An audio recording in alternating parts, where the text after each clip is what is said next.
हाय दोस्तों, मैं धर्मेंद्र जायसवाल स्वागत करता हूं आपका अपने YouTube channel DK crime canvas में। दोस्तों, जैसा कि आप जानते हैं, इस चैनल पे हम बात करते हैं अपने आसपास की घटी घटनाओं के बारे में और लाते हैं नई कहानियां आपके पास और उन कहानियों पे जानते हैं आपके विचार कमेंट सेक्शन के माध्यम से। चलिए शुरू करते हैं आज की कहानी। आज की कहानी है दिल्ली की। दिल्ली के पास एक रिहायशी कॉलोनी थी। वहां पे एक जोड़ा रहता था।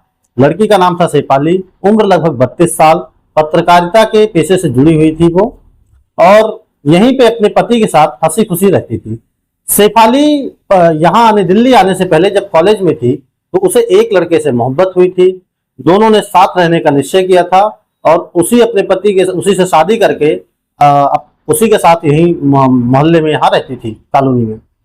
यहाँ पे रहते रहते इन्होंने एक फ्लैट और खरीदा था। एक फ्लैट में खुद रहते थे, इन्होंने एक फ्लैट और खरीदा था। 2 फ्लैट इनके पास यहाँ पे थे और दोनों का अपना परिवार हंसी खुशी चल रहा था। 2015 आया। साल 2015 में इन्होंने ये निश्चय किया कि अपने दूसरे फ्लैट को ये बेच देंगे और बातचीत चलाई लोगों से, बिल्डर से संपर्क किया और 2015 में इन्होंने अपना दूसरा फ्लैट बेच दिया। फ्लैट जिसने लिया उनका नाम था विक्रम सिंह। विक्रम सिंह एक इंफ्रास्ट्रक्चर कंपनी में अच्छे पोजीशन पे काम कर रहे थे। उन्होंने इस फ्लैट को देखा, ले लिया और आकर रहने लगे। विक्रम सिंह के परिवार में उनकी धर्मपत्नी थी जिनका नाम दीपिका था। वो भी बैंकिंग सेक्टर में काम किया करती थी और विक्रम इंफ्रास्ट्रक्चर कंपनी में काम करता था। विक्रम सिंह के 2 बच्चे थे। बड़ी बेटी थी 4 साल की और एक बेटा था 6 माह का। खैर, ये दोनों आए, यहाँ रहने लगे मोहल्ले में। धीरे धीरे लोगों से जान पहचान बढ़ी। जान पहचान में चूंकि शेफाली भी उसी मोहल्ले की ही थी और उसी से इन्होंने फ्लैट लिया था तो शेफाली से भी जान पहचान होने लगी। अब दोनों लोग सुबह मॉर्निंग वॉक पे मिलने लगे, फिर शाम को चाय कॉफी साथ पीने लगे और धीरे धीरे दोनों में नजदीकियां बढ़ने लगी। क्योंकि आप जानते हैं, इश्क और मुश्क छुपाए नहीं छुपता और ये इन दोनों के प्यार की बातें उस कॉलोनी में चर्चा का विषय बन गई। ये बात धीरे धीरे विक्रम की पत्नी दीपिका को पता चली और शेफाली के पति को भी पता चली। लेकिन ठीक है, चल रहा था, यहां तक ठीक था, सब कुछ चल रहा था, लोग बातें कर रहे थे, चल रहा था। एक दिन शेफाली ने विक्रम से कहा कि अब हम ऐसे नहीं मिलेंगे, अब हम दोनों शादी कर लेते हैं। अब यहां दिक्कत ये थी, शेफाली भी शादीशुदा थी और विक्रम का भी अपना परिवार था। शेफाली को तो बच्चे नहीं थे लेकिन विक्रम के 2 बच्चे थे और उनमें से एक केवल 6 माह का। खैर, इनकी प्रेम कहानी चलती रही और शेफाली बीच बीच में जिद पे अड़ी रही कि अब हम लोग शादी कर लेते हैं। एक दिन शेफाली जिद कर बैठी कि अब आज तुम बताओगे हम कब शादी करेंगे, कब अपने परिवार से बात करोगे, अपनी बीवी को तलाक कब दोगे। तो विक्रम ने टालने के लिए कहा कि तुम पहले अपने पति से बात कर लो। शेफाली तैयार हो गई। शेफाली अपने पति के पास गई। उसने कहा कि मेरी जिंदगी में कोई और आ गया है, अब मैं आपके साथ नहीं रह सकती। ये शेफाली वही है जिसने अपने पति को कॉलेज टाइम में पसंद किया था, लव मैरिज की थी, लेकिन उसके बाद भी इसको किसी और से प्यार हो गया। खैर, इसका पति भी क्या करता, उसने सोचा विचारा, उसकी समझ में आया कि जबरदस्ती बांध के किसी को रखा नहीं जा सकता है, ना जबरदस्ती खुशियां हासिल की जा सकती हैं। तो इससे ठीक है कि चलो तलाक ही दे दिया जाए। शेफाली का पति तलाक के लिए तैयार हो गया। शेफाली ये बात आके विक्रम को बताती है कि मैंने अपने पति को बता दिया है, उसने तलाक के लिए वो राजी भी हो गया है, तुम भी अपनी बीवी से बात करो। विक्रम भी आया। एक दिन मौका देख के अपनी पत्नी दीपिका से बोला कि दीपिका, तुम भी जानती हो, क्योंकि कॉलोनी में चर्चा आम हो गई थी कि इन दोनों का अफेयर है। तो विक्रम ने भी एकदम साफ साफ बोला दीपिका से कि दीपिका, जैसा तुम जानती हो, मेरा अफेयर है शेफाली के साथ और मैं अब उसी के साथ रहना चाहता हूं, तो तुम अब तलाक ले लो। दीपिका ने कहा कि यार देखो, हमारे 2 बच्चे हैं, इन बच्चों का भविष्य क्या होगा। वो तलाक नहीं लेना चाह रही थी और उसने मना कर दिया कि नहीं, मैं तलाक नहीं लूंगी। इधर विक्रम के ऊपर बार बार शेफाली प्रेशर डाल रही थी कि नहीं, तुम शादी करो, तलाक दो अपने बीवी को और मुझसे शादी करो। खैर, जब बात बिगड़ती देख दीपिका ने अपने सास ससुर यानी विक्रम के माता पिता को बुलाया। वो भी आए, उन्होंने भी समझाया विक्रम को, लेकिन विक्रम नहीं माना, अपनी जिद पे अड़ा रहा कि वो शेफाली से शादी करेगा।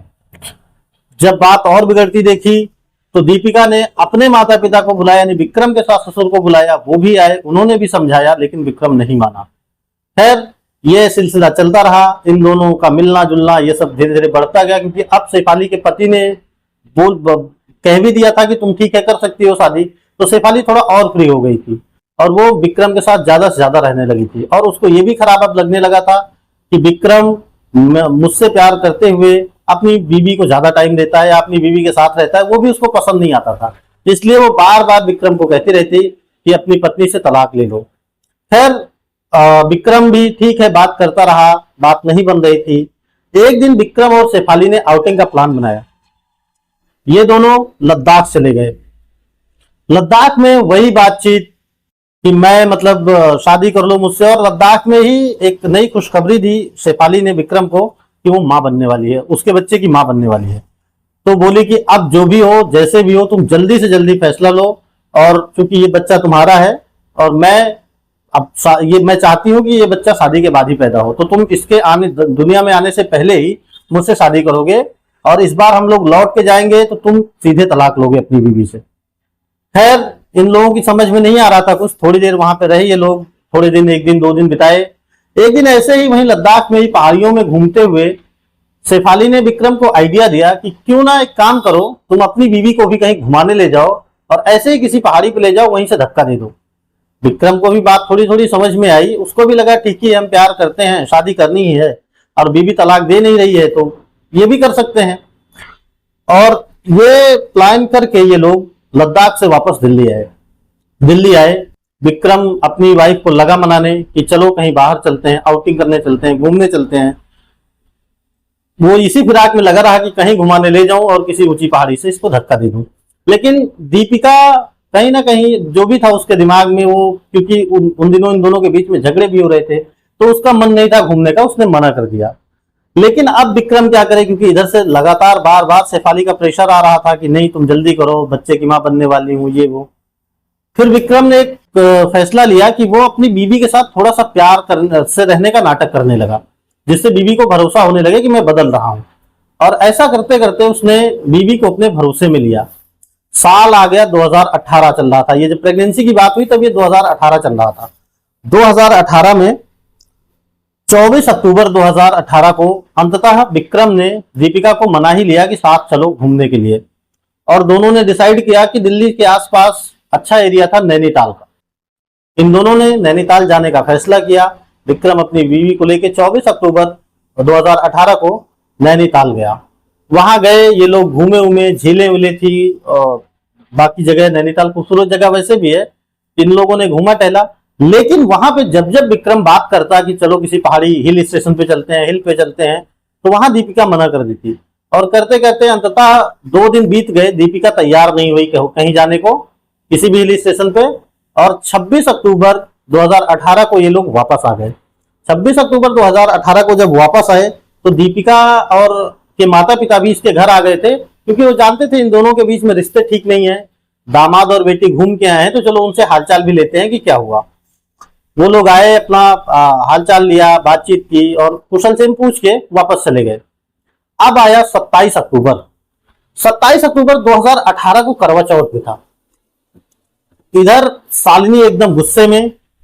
उसने जब ये लोग रास्ते में थे, टूर पे गए थे, तब भी शालिनी लगातार टच में थी, मैसेज में, फोन पे। विक्रम को कुछ उल्टा सीधा भी लिख रही थी, अनाप शनाप कि तुम लूजर हो, तुमसे कुछ नहीं हो पा रहा है, एक बीबी है उसको भी नहीं मार पा रहे हो तुम। कुछ इस तरह से भड़काती ही रही शालिनी, लगातार भड़काती रही।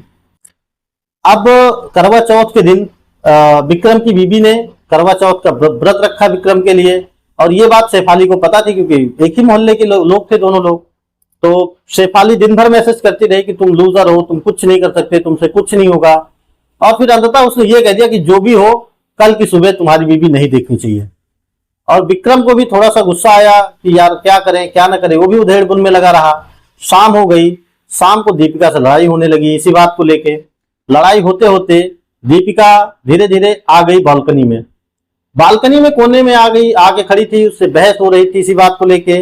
और विक्रम उधर शेफाली उधर विक्रम को बार बार मैसेज कर रही थी कि तुम कुछ नहीं कर पा रहे हो, आज मतलब जो भी हो जैसे भी हो कर लेना जो करना होगा। तो इधर लड़ाई भी कर रहा था। ये लड़ाई करते करते इसको अचानक से गुस्सा आया। इसने अपनी बीवी को पकड़ा और उठा के बालकनी से नीचे फेंक दिया। बालकनी से जब नीचे फेंक रहा था तो दीपिका ने विक्रम का हाथ जोर से पकड़ लिया, लटक गई वो और इसका हाथ पकड़े रही। और बार बार वो यही कहती रही कि मुझे मारो मत, मेरे 2 बच्चे हैं, मैं उनको बहुत प्यार करती हूँ। लेकिन विक्रम ने एक नहीं सुनी और अपना हाथ छुड़ा लिया उससे। अंततः दीपिका बालकनी से नीचे गिरी और इनका जो फ्लैट था वो 8वीं मंजिल पे था। 8वीं मंजिल से दीपिका नीचे गिरी। दीपिका ने दम तोड़ दिया। अब इसकी समझ में आया कि ये क्या कर बैठा इसने। वहां जो गमले उमले पड़े थे इसने उनको तोड़ा और तोड़ के भागता हुआ, नाटक करता हुआ नीचे आया कि मतलब मेरी बीवी जो है गिर गई, ऊपर से गिर गई। एम्बुलेंस को फोन किया, इसको फोन किया, उसको फोन किया। खैर 8वें मंजिल से गिरने के बाद वैसे भी बचता कोई नहीं है, दीपिका दम तोड़ चुकी थी। पुलिस आई। पुलिस ने एक्सीडेंटल डेथ का मामला दर्ज किया और बॉडी का पोस्टमार्टम कराने के लिए भेज दिया। अब आया अगला दिन 28 अक्टूबर। 28 अक्टूबर को दीपिका के माता पिता आए। तब उन्होंने पुलिस को बताया कि सर ऐसा कुछ नहीं है, मेरे और मेरी बेटी और मेरे दामाद के बीच में अनबन चल रही थी। एक शेफाली नाम की लड़की है, उसके साथ इसका अफेयर है, आप मोहल्ले में भी पता कर लीजिए। और इसी ने मेरे बेटी को धक्का दिया है। जो भी है, मेरी बेटी की मौत का जिम्मेदार यही है, क्योंकि मेरी बेटी एकदम ठीक थी, हमारी उससे बातचीत हुई थी, कोई दिक्कत नहीं थी, सब कुछ ठीक था। तब पुलिस को भी थोड़ा थोड़ा शक हुआ। पुलिस ने भी आके जांच की। शेफाली का नंबर और इसका नंबर पहले ट्रैक पे लगाया। इन दोनों के बीच की चैट वायरल हुई। उस दिन के सारे मैसेज मिले कि तुम लूजर हो, तुम कुछ नहीं कर सकते, और उसी ने कन्विंस किया कि नहीं, अपनी बीवी को तुम मार दो आज। फिर पुलिस ने मामला दर्ज किया। जब पुलिस ने मामला दर्ज कर लिया 29 अक्टूबर को, अगले दिन, और विक्रम को गिरफ्तार कर लिया, तब मोहल्ले का एक आदमी भी सामने आया जो बिल्कुल विक्रम के बराबर वाले फ्लैट में ही रहता था। उसने बताया कि उस दिन जब झगड़ा हो रहा था तो मैं अपने घर से सारी बातें सुन रहा था, बल्कि न सुन रहा था बल्कि खिड़की से देख भी रहा था, लेकिन मैं कुछ समझ पाता इससे पहले दीपिका नीचे गिर चुकी थी। तो बोला कि डर की वजह से मैं सामने नहीं आ रहा था, अब जब विक्रम ही गिरफ्तार है तो मुझे कोई दिक्कत नहीं है, इसलिए मैं अपना बयान दर्ज करा रहा हूं। बाद में यह भी पता चला तब से इसमें कि उसका जो छोटा भाई था, विक्रम का एक छोटा भाई भी था, उसको इसके पूरे प्लान की पूरी जानकारी थी। जब से विक्रम गिरफ्तार हुआ वो भी लापता था। तो दोस्तों, ये रही आज की कहानी। इस कहानी में ये कहानी कम और हमारे समाज के लिए आईना ज्यादा है। शेफाली जिसने प्रेम विवाह किया, लव मैरिज की अपने कॉलेज के पसंदीदा लड़के से। वो लड़का भी उसे बहुत प्यार करता था, उसके साथ उसने जिंदगी बसाने का फैसला किया। उसने लव मैरिज की, आके दिल्ली रहने लगे दोनों, और वो लड़की एक दिन आके उससे बोल रही है कि उसकी जिंदगी में कोई और आया है। सोचो इसमें उसकी क्या गलती थी, शेफाली के पति की क्या गलती थी। उसका दिल टूटा, उसका घर उजड़ा। दूसरा, इसमें एक दीपिका जो अंततः उससे जान से हाथ धोनी पड़ी, उसकी अरेंज मैरिज थी। उसने घर वालों के कहने पे, अब घर वालों की मर्जी से शादी की। उसके 2 बच्चे भी थे, उसका 6 माह का बच्चा, एक बेटा, छोटा बेटा। वो उसका भविष्य क्या होगा, उसको माँ का प्यार नहीं मिला, इसके लिए कौन जिम्मेदार होगा? हमारा समाज, हमारे समाज की सोच, या क्या बोले इसमें? अब आप ही लोग कुछ बताइएगा कमेंट सेक्शन में। खैर, ये दोस्तों आज की कहानी रही। इस पे आपके विचार हम जरूर जानना चाहेंगे कमेंट सेक्शन के माध्यम से। और हाँ, कहानी अगर आपको अच्छी लगे तो हमारे चैनल को सब्सक्राइब करिएगा, वीडियो को लाइक करिएगा और अपनों के साथ शेयर करिएगा। तो इसी के साथ मैं विदा लेना चाहूंगा। धन्यवाद।